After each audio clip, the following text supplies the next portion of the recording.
Ashok ji, thank you so much आपका time निकाल के हमारे साथ पॉडकास्ट करने के लिए। हम चाहते हैं कि हमारे दर्शकों को आपके बारे में और आपकी जर्नी के बारे में पता चले और उससे काफी इंस्पिरेशन मिले। तो शुरुआत करने के लिए आई थिंक बहुत अच्छा होगा अगर आप अपने बारे में और अपनी जर्नी के बारे में हमें थोड़ा बता पाए। प्रतीक, सबसे पहले तो मैं धन्यवाद करना चाहूँगा यान बाज़ार टीम का, जिन्होंने मेरे को यहाँ पे इनवाइट किया और आपसे इंटरेक्ट करने का मौका दिया। मेरी टेक्सटाइल की जर्नी स्टार्ट हुई 1977 में, जब मैंने टीआईटी भिवानी के अंदर एडमिशन लिया और उसके बाद मैंने 1981 में पास आउट करके वर्धमान ग्रुप ज्वाइन किया एज ए टीजीटी। मैंने बीटेक किया in textile technology with specialization in spinning, और उसके बाद मैंने 1 साल प्रोडक्शन में फ्लोर लेवल पे काम किया। Then I switch over to installation, commissioning, servicing, slowly. तो उसके बाद मेरा जो फर्स्ट चेंज था, मैंने लिया एमएमसी के अंदर, जिसके अंदर मैंने सर्विसिंग में काम किया। उसके बाद मैंने चेंज किया टेक्समैको के अंदर। Then slowly I went to component sale, and finally I come to the machine sales with Kirloskar Toyota Textile Machinery as area manager Delhi. और वहाँ पे मेरा जो ग्रोथ हुआ वो फंटास्टिक था, क्योंकि मैंने वहाँ पे 18 साल काम किया, और 18 साल में मैंने वहाँ से एरिया मैनेजर से लेके then deputy general manager, vice president, vice president marketing, vice president operation 2014 तक मैंने वहाँ पे किर्लोस्कर टोयोटा टेक्सटाइल मशीनरी के साथ मेरा एसोसिएशन रहा। 2014 में just for the sake of change only, but अपने प्रोफाइल को थोड़ा एनलार्ज करने के लिए, क्योंकि किर्लोस्कर टोयोटा में there was a single product that was only ring frame, तो मैंने सोलर इंडिया को ज्वाइन किया as a director sales and service, जहाँ पे मेरा पोर्टफोलियो बहुत बड़ा था, जहाँ पे रिंग फ्रेम भी था, स्पीड फ्रेम भी था, ऑटो कॉर्नर भी था, ओपन एंड भी था, ओपन एंड में भी ऑटोमेटिक, सेमी ऑटोमेटिक, सो बहुत ज़्यादा था। So we were doing around 100 million euro business per year. तो देन अभी मैं सोरर के साथ ही हूँ एज ए डायरेक्टर सेल्स, और मैं काम कर रहा हूँ इसके साथ। तो ये मेरी जर्नी है 40 साल की, जो मैंने टेक्सटाइल इंडस्ट्री में शुरू की फ्रॉम टीजीडी से लेके देन किर्लोस्कर टोयोटा में vice president operation, and then vice from Kirloskar Toyota से स्विच ओवर करके सोरर इंडिया के साथ as a director sales. Okay, तो सर मतलब टेक्सटाइल इंडस्ट्री चूज करने का कोई रीजन था या आपका कोई फैमिली बिजनेस था टेक्सटाइल्स में? How did you end up joining textile? Prateek, this is a interesting question. मेरा कोई टेक्सटाइल से कोई रिलेशन नहीं, मेरा कोई टेक्सटाइल का बिजनेस नहीं था। मैं एक बिजनेस फैमिली से बिलोंग करता था, बट टेक्सटाइल में हम नहीं थे। तो फ्रेंकली स्पीकिंग और truly speaking, it is a by chance. It is not a by any specific by choice, it is a by chance. जैसे 10+2 पास आउट करने के बाद मेरे को एक इंजीनियरिंग कॉलेज में एडमिशन लेना था। तो उस टाइम जब हमारी टाइम पे ये होता था कि लिमिटेड ब्रांचेज होती थी, लोग चूज करते थे electronics, electrical, civil, mechanical and all this thing. तो मैंने भी डिफरेंट डिफरेंट कॉलेज के अंदर अप्लाई किया। तो मेरा जो एडमिशन एक दो कॉलेज के अंदर शॉर्टलिस्ट हुआ। ये जो कॉलेज था मेरे घर के बिल्कुल बहुत 1 घंटे के रास्ते पे था। तो then I choose TIT Bhiwani because it was near to my residence, and it I was told कि टेक्सटाइल के अंदर 100% एम्प्लॉयमेंट है, आपको डिग्री पास आउट करने के बाद कहीं धक्के खाने की जरूरत नहीं पड़ेगी। So that is why by you can say by choice और by chance I came to the textile line. Okay, मैं सर आपको बताऊं, मेरी जिन भी एक्सपर्ट से बात होती है ना, लगभग सभी का यही कहना है कि बाय चांस टेक्सटाइल इंडस्ट्री में आ गए और आने के बाद 40-50 साल रह गए। तो यही है, क्योंकि में क्या था कि थोड़ा सा कुछ ड्रॉबैक भी थे उस टाइम, क्योंकि जो एनवायरनमेंट है टेक्सटाइल का वो लिस्ट प्रेफर्ड था। तो उस टाइम टेक्सटाइल इंडस्ट्री में जो एक मिल फ्लोर लेवल के ऊपर काम करना बहुत मुश्किल काम था, जो एनवायरनमेंट अंदर था उस टाइम। तो but definitely now it is improved a lot. Okay, और सर आप वैसे अपने काम के साथ साथ काफी एसोसिएशंस और सोसाइटीज में भी हिस्सा लिए हुए हो, काफी अच्छे सीनियर पोजीशंस भी रहे हो, एंड काफी इम्पैक्ट भी, आपका योगदान भी बहुत ज्यादा रहा है। टाई है, ये है, तो उसके बारे में कुछ बताना चाहेंगे? प्रतीक, एक्चुअली मैं जब मैंने प्रोफेशनल इंस्टीट्यूट टीआईटी भिवानी के अंदर एडमिशन लिया, तो उस टाइम मैंने टाई की स्टूडेंट मेंबरशिप ली। उस टाइम हमें कुछ पता नहीं था कि क्या होता है, टाई के अंदर क्या होता है, क्योंकि एक स्टूडेंट मेंबरशिप ऑफर की गई थी, मैंने एक स्टूडेंट मेंबरशिप ली। बट जैसे जैसे मैं आगे बढ़ता गया, तो मैं उसके बाद मैंने डिफरेंट डिफरेंट कंपनी में आता गया, तो slowly then I was settled at Delhi for the time being. तो मैंने उसके बाद टेक्सटाइल की दिल्ली यूनिट के अंदर पार्टिसिपेट करना शुरू।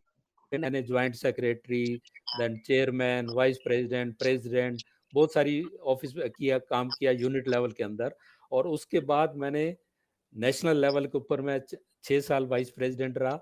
और उसके बाद मैं अभी प्रेसिडेंट की मेरी टर्म खत्म हुई है, मैं प्रेसिडेंट रहा।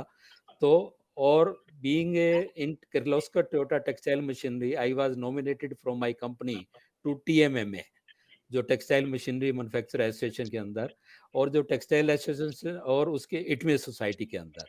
तो इटवे सोसाइटी के अंदर भी मैं वाइस चेयरमैन भी रहा। तो और उसके अलावा मेरा बहुत सारा और भी कुछ एसोसिएशन से योगदान है या एसोसिएशन है। Indo French technical association Delhi chapter में भी मैं एग्जीक्यूटिव कमेटी में था। और इसके अलावा अभी जो एक मेरी नई लाइन है या लर्निंग है, I am a honorary advisor to centre for responsible business. Centre for responsible business is a organization जो सर्कुलर इकोनॉमी, सस्टेनेबिलिटी के ऊपर काम करती है।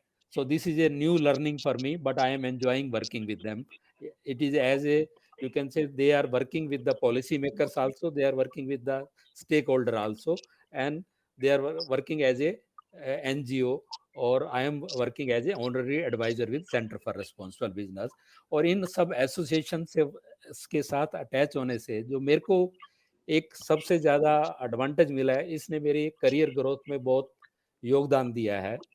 क्योंकि इन सारी एसोसिएशंस में अटैच होने से मेरे को बहुत सारे लोगों से कनेक्ट होने का एक मौका मिला, अपॉर्चुनिटी मिली। और जैसे जैसे मेरे को ये अपॉर्चुनिटी मिली, इसने मेरे करियर ग्रोथ में, सेल्स में, मार्केटिंग में, that has helped me a lot. So ये एक कनेक्शन जनरेट करने का एक बहुत बड़ा मेरे लिए माध्यम बना। तो मैंने उसके, तो and I enjoyed working with all the association, and now it has become a passion for me to work with these such NGO or association and this without because it is not paying, it is something going for, it is not paying nothing for the money, but it is a passion for me to work with this organization। Hmm. Sir, आपका वैसे लगभग जैसे 40 साल का सफर रहा है।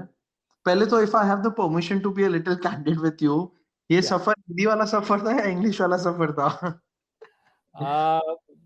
शुरू में हिंदी वाला था, और उसके बाद थोड़ा थोड़ा इंग्लिश में, क्योंकि देखा कि इंग्लिश में बोलना पड़ेगा, तो इंग्लिश तो बाद में थोड़ा थोड़ा इंग्लिश वाला हो गया।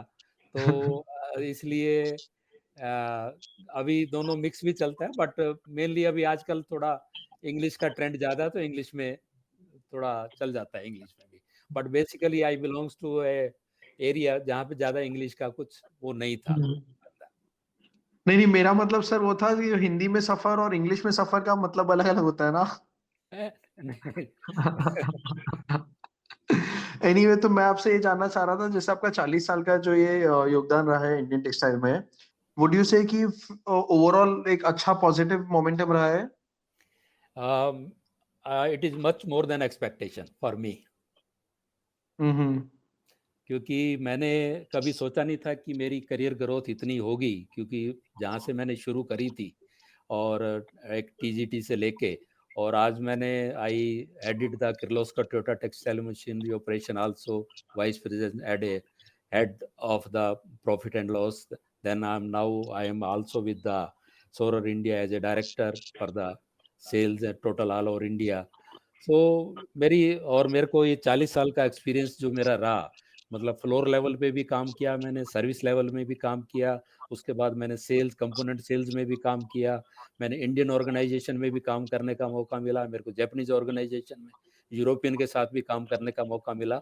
सो मेरे को बहुत सारा वास्ट एक्सपीरियंस रहा इन सब से साथ काम करने का। तो मेरे लिए, और जहाँ तक ब्रेड एंड बटर की है, I got much better than as I compare to my other colleagues and all these things. So मेरे को कोई इसके अंदर I don't have any complaint about that. Okay. And sir textile machinery sector की specifically बात करें तो in your opinion how is India's performance when it comes to textile machinery sector? ऐसे कुछ मेजर्स जो आप चाहते आए जिससे काफी अच्छा इम्पैक्ट पड़ेगा या गवर्नमेंट का कुछ सपोर्ट आना चाहिए इसमें?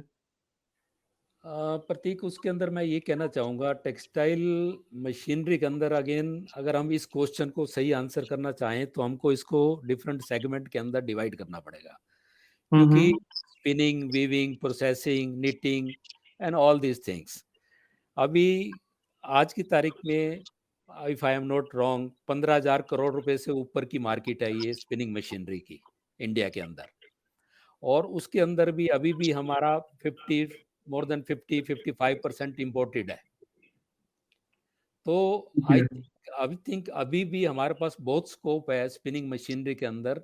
चाहे वो आप made in India, make in India के अंदर बोलो या कुछ बोलो, आई थिंक अभी भी हमारे पास बहुत स्कोप है, क्योंकि बहुत सारी सोफिस्टिकेटेड मशीनरी हैं जो ऑटोमेटिक हैं या जो लेटेस्ट टेक्नोलॉजी की हैं, जैसे स्पिनिंग के अंदर है। आज there is no one is there who is manufacturing autoconer in India. There is no one is there जो यहाँ पे ऑटोमेटिक ओपन एंड स्पिनिंग बना रहा है यहाँ पे। ऐसे ही वीविंग के अंदर there is no one is there जो यहाँ पे शटरलेस लूम बना रहा है या वाटर जेट लूम बना रहा है या ऑल दिस। तो अभी बहुत स्कोप है मशीनरी के अंदर, टेक्सटाइल मशीनरी के अंदर, कि जो ये हम इंपोर्ट करते हैं हमारे पास बहुत है, चाहे वो कोलेब्रेशन से आए या कुछ आए। आई थिंक गवर्नमेंट को उसके ऊपर बहुत कुछ सोचना चाहिए कि हमारे को ये जो भी इंपोर्ट का सब्स्टिट्यूट है उसके लिए, क्योंकि हो सकता है, क्योंकि एक थोड़ा सा यहाँ पे मैं आपका अटेंशन ड्रा करना चाहूँगा, जो टेक्सटाइल मशीनरी इंडस्ट्री है ये टेक्सटाइल मिनिस्ट्री के अंडर नहीं आती, ये टेक्सटाइल हैवी इंजीनियरिंग इंडस्ट्री के अंडर आती है। तो हो सकता है कि पहले इतना अटेंशन नहीं था, बट अभी चाहे इसको टफ के अंडर लाएं चाहे इसको किसी के अंडर लाएं, आई थिंक इसको गवर्नमेंट को सोचना चाहिए, some incentive should be given to for the growth of this textile engineering industry, so that जितना इंपोर्ट करते हैं हम, इसके अंदर हम बचा सकें और सेव कर सकें उसके ऊपर। सर एक बात है ना, हमेशा काफी लोगों से होती है कि अगर मशीनरी सेक्टर को जैसे आपने बोला वैल्यू चेन में डिवाइड करते हैं, तो एटलीस्ट स्पिनिंग साइड पे ठीक है, काफी हद तक इंडिया में मैन्युफैक्चरिंग कैपेबिलिटी बिल्ड हो गई है। But when we go further down the value chain, specially garment level की बात करते हैं, जो मशीनरी एक्चुअली बहुत ज्यादा ऐसे टेक्नोलॉजिकली हेवी है भी नहीं, केपेक्स कॉस्ट बहुत ज्यादा लो है, उसमें आज तक आपको मतलब आपका क्या समझ है कि आज क्यों आज तक उसमें इंडियन मैन्युफैक्चरिंग नहीं आगे आ पाया है? आज भी लगभग मेजोरिटी आई थिंक इंपोर्ट ही होता है। आप बिल्कुल सही कह रहे हैं। आई थिंक स्पिनिंग में तो हम कह सकते हैं कि हम already at most global level के ऊपर हैं जहाँ तक टेक्नोलॉजी का कंसर्न है, क्योंकि हमारे पास मशीनी मैन्युफैक्चर हैं जो पूरा सोल्यूशन प्रोवाइड कर सकते हैं from blow room to end तक। और उसके बाद बहुत सारे यूरोपियन और जापानीज मशीनी मैन्युफैक्चर हैं जिन्होंने अपनी मैन्युफैक्चरिंग फैसिलिटीज इंडिया के अंदर शिफ्ट कर ली, जिसकी वजह से आज हमारे पास के अंदर एटलीस्ट ऐसा कुछ नहीं है। अभी भी बहुत सारी मशीन्स हैं जो हमको अभी और भी अपने यहाँ बनाने की जरूरत है उसके अंदर। तो इसके अंदर अभी बहुत मेनली बात वहीं आ जाती है, रिटर्न ऑन इन्वेस्टमेंट, क्योंकि हमको पता है जैसे जैसे हम ऑटोमेशन, डेफिनेटली ऑटोमेशन की तरफ, डिजिटलाइजेशन की तरफ जाना पड़ेगा। अगर हमको कॉम्पिटिटिव होना है तो हमको ये सब करना पड़ेगा, चाहे हम किसी भी कॉस्ट पे करना पड़े। तो आज की तारीख उसको क्या है, रिटर्न ऑन इन्वेस्टमेंट हम कैलकुलेट करते हैं कि हमारी लेबर अभी चीप है, हमारी ये चीप है, बट डेफिनेटली अगर हमको ग्लोबली कॉम्पिटिटिव बनना है तो हमको ऑटोमाइजेशन, ग्लोबलाइजेशन और सारा न्यू टेक्नोलॉजी की तरफ जाना पड़ेगा। यू आर राइट कि हमारा गारमेंट के अंदर इतनी टेक्नोलॉजी नहीं है, बट अगर देखें तो अभी भी हम बांग्लादेश, वियतनाम वगैरह से टेक्नोलॉजी में अभी भी हम पीछे हैं। उसके अंदर जो उन्होंने लगाया हुआ है उनमें हम पीछे हैं उनसे। और सर आगे की समझ लो 5 साल की या 10 साल की बात करें, अभी सबको बहुत ज्यादा उम्मीद है कि इंडियन टेक्सटाइल्स के लिए बहुत अच्छा समय है आगे, बहुत अच्छी अपॉर्चुनिटी, स्पेशली बिकॉज ऑफ चाइना+1। यस। आपके हिसाब से क्या रोड मैप रहेगा, dos and don'ts to become globally a leading player in textiles? Uh, Pratik, actually, the crunch is that we have to grab the opportunity whichever has come. But in the past, हमने opportunity को जाने दिया, चाहे वो WTO था, जब भी शुरू हुआ, जब हुआ, अपने आप अपॉर्चुनिटीज आएंगी नहीं, हमको उसके लिए तैयार होना पड़ेगा। चाहे हम चाइना प्लस वन की बात करें या कुछ की बात करें, तो हमको अपने आप को इंफ्रास्ट्रक्चर उसी हिसाब से अपने को चेंज करना पड़ेगा। हमको टेक्नोलॉजी और इनोवेशन के ऊपर स्पेंड करना पड़ेगा, ऑटोमेशन के लिए ऊपर स्पेंड करना पड़ेगा। आई थिंक अगले रोड मैप जो टेक्सटाइल इंडस्ट्री के लिए अगले अगर 10 साल के आके देखें, तो मेरे को लगता है कि हमको ग्लोबली स्ट्रॉन्ग बनने के लिए, इवन आज भी हम एक्सपोर्ट मार्केट के अंदर अभी हम 5वें 6ठे पोजीशन के ऊपर हैं, और हमारा फर्स्ट पोजीशन से लेके हमारे अंदर बहुत डिफरेंस है। हमारे पास बहुत स्कोप है अभी ग्रो करने का। तो आई थिंक हमको इस टेक्नोलॉजी, इनोवेशन, इन सब के ऊपर काम करना पड़ेगा, इंफ्रास्ट्रक्चर को चेंज करना पड़ेगा। डेफिनेटली गवर्नमेंट ने ऑलरेडी इस इंडस्ट्री की इम्पोर्टेंस को समझा है, एक्शंस आर बीइंग टेकन, चाहे वो पार्क के हैं, चाहे वो PLI स्कीम है, चाहे कुछ जो भी है इसके लिए है। बट अभी बहुत कुछ इसके लिए करना पड़ेगा, क्योंकि इस इंडस्ट्री में हमारे पास बहुत स्कोप है। Hmm. Okay. And specially sir, youngsters की बात करें, यंग जनरेशन की, जो भी या तो पढ़ाई कर रही है या जिनका फैमिली बिजनेस टेक्सटाइल में है, जो कोई आना चाहता है, जैसे ऑफ लेटली देखा है स्टार्टअप सेगमेंट में भी, स्पेशली अपैरल स्पेस से बहुत सारे नए लोग आ रहे हैं इंडस्ट्री में और अपना खुद का फैशन ब्रांड चालू कर रहे हैं। तो across the entire landscape youngsters की बात करें तो उसके मोटिवेशन पॉइंट ऑफ व्यू से कुछ कहना चाहेंगे आप? मैं ये समझता हूँ सर, अभी टेक्सटाइल इंडस्ट्री वो टेक्सटाइल इंडस्ट्री नहीं रह गई। पहले क्या होता था, ये पूरा एक फैमिली बिजनेस होता था। आई थिंक अभी textile has expand like anything. अभी टेक्सटाइल पहले क्या था, स्पिनिंग, वीविंग और एक कंपोजिट मिल को ही हम टेक्सटाइल बोलते थे। अभी textile is a vast field. चाहे उसके अंदर आप होम टेक्सटाइल लीजिए, स्मार्ट टेक्सटाइल लीजिए, टेक्निकल टेक्सटाइल लीजिए, फंक्शनल लीजिए, और दूसरा क्या है कि क्लोथिंग एंड फैशन एक फंडामेंटल नीड, और ये चलती रहेगी। तो आई थिंक यंग जनरेशन को, मतलब अभी उसके अंदर young generation is smarter than our generation, and they are more technology की और उसके अंदर IT की तरफ बोर हैं। I think they should come not to become as a employee, I think they should come as to become as a employer. बहुत अच्छी बात कही सर ये आपने कि ये जो चेंज ऑफ पर्सपेक्टिव है ये जरूरी है, या एंड एंटरप्रेन्योरशिप की वेव से ही शायद एक अच्छा बूस्ट मिलेगा इंडस्ट्री की ग्रोथ को। यस। हम्म। और सर, बिकॉज आपने काफी सारी टेक्सटाइल कंपनीज में काम किया है, काफी लोगों के साथ अच्छे सीनियर पोजीशन पे भी काम किए हो, अभी भी काफी सीनियर लीडरशिप पर हो, वैल्यू पॉइंट ऑफ व्यू से या कल्चर पॉइंट ऑफ व्यू से, what are the things that you have observed which is driving a company, या आपके हिसाब से ओवरऑल सेक्टर की बात करें तो कुछ value culture point of view से कुछ चेंज लाने की जरूरत है? जैसे आपने भी बताया कि टेक्सटाइल्स पहले तो क्या था, हाईली फैमिली मैनेज बिजनेस था। मैं इससे पहले यहाँ पे आऊँ, मैं पहले एक आपको सिर्फ थोड़ा सा था कि बिकॉज मैं एक अभी एक NGO के साथ अटैच हूँ, जो सेंटर फॉर रिस्पॉन्सिबल बिजनेस के साथ। आई थिंक अभी यंग जनरेशन को जो भी आ रही है उसको, आई think they should keep in mind that also sustainability and the circular economy means उनको इसके ऊपर, और even not only young generation, I think government को और मिनिस्ट्री को भी, आई थिंक इनको ये जो सस्टेनेबिलिटी एंड सर्कुलर इकोनॉमी जो आई इसके ऊपर काम करना चाहिए। और ये जो एक कैरिकुलम का जो है शुरू से पार्ट बना देना चाहिए कि नॉट ओनली कि once you enter into the textile industry तब आपको ये समझ में आए कि सस्टेनेबिलिटी के ऊपर काम करना है या वो करना है। तो बट डेफिनेटली आपको it should be a part of the curriculum from the starting, even from the school level. Now I am coming to back to your question. Actually क्या है कि कल्चर और जो वैल्यूज हैं, जो एथिक्स आर, मेरे हिसाब से बहुत क्रिटिकल हैं for the success of any organization in long run. और किसी भी ऑर्गेनाइजेशन को अगर अपने आप को टॉप के ऊपर पुट करना है, and they should be different, or they should be a differentiator in their value and culture in ethics. So उनको अपना ethics और culture इस हिसाब से create करना चाहिए, that should be a differentiator from the market and the client उसके हिसाब से. So I am coming back to the same point कि now market and clients are aware of the problem related to the climate change, human rights, child rights, sustainability, ethics of the companies.